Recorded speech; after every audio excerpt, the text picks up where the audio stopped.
তুমি কে, আমি কে? রাজাকার। রাজাকার রাজাকার শব্দটির সাথে আমরা সকলেই পরিচিত। কোটা আন্দোলনের হাত ধরে রাজাকার শব্দটা আবার ফিরে এসেছে প্রতিবাদের ভাষা হিসাবে। কিন্তু রাজাকার শব্দটা কিভাবে বাংলা ভাষায় জায়গা করে নিল, চলুন সেই ইতিহাস জেনে নেওয়া যাক তাহলে।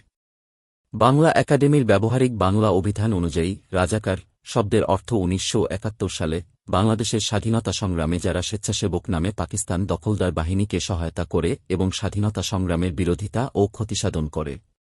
রাজাকার হল ব্যুৎপত্তিগতভাবে একটি আরবি শব্দ যার শাব্দিক অর্থ হল স্বেচ্ছাসেবী। এটি একটি ধার করা শব্দ হিসেবে উর্দু ভাষায় এসেছে। বাংলাদেশে রাজাকার একটি অপমানজনক শব্দ যার অর্থ বিশ্বাসঘাতক বা প্রতারক। রাজাকার এ শব্দটি এখন ব্যবহার হয় বাংলাদেশের স্বাধীনতা যুদ্ধের বিরোধিতাকারী নৃশংসতার সমর্থক একটি বাহিনী হিসেবে। বাংলাদেশের মানুষ এ নামটি এখন উচ্চারণ করেন ঘৃণার সঙ্গে।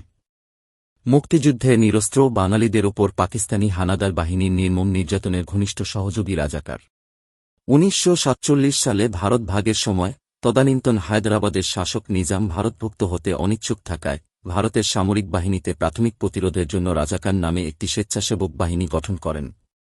বাংলাদেশের স্বাধীনতার যুদ্ধে মুক্তিবাহিনীকে প্রতিরোধ করার জন্য ১৯৭১ সালের মে মাসে হায়দরাবাদের নিজামের অনুকরণে বাংলাদেশের খুলনায় সর্বপ্রথম রাজাকার বাহিনী গঠিত হয়। খানজাহান আলী রোডে একটি আনসার ক্যাম্পে জামায়াতে ইসলামী ৯৬ জন কর্মীর সমন্বয়ে দলটির পূর্ব পাকিস্তান শাখার সহকারী আমির মাওলানা এ.কে.এম. ইউসুফ প্রথম রাজাকার বাহিনী গঠন করেন। পরবর্তীকালে দেশের অন্যান্য অংশেও রাজাকার বাহিনী গড়ে তোলা হয়।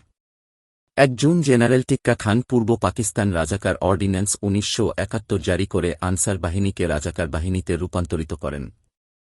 তবে এর নেতৃত্ব থাকে জামায়াতে ইসলামীর নেতাদের হাতে। টিক্কা খান সারা দেশে বাধ্যতামূলকভাবে অনেক চোর, ডাকাত ও সমাজবিরোধীকেও রাজাকার বাহিনীর অন্তর্ভুক্ত করেন। রাজাকাররা পাকিস্তানের অখণ্ডতা রক্ষার শপথ নিত। এভাবেই রাজাকার শব্দটা বাংলা ভাষায় প্রবেশ করে।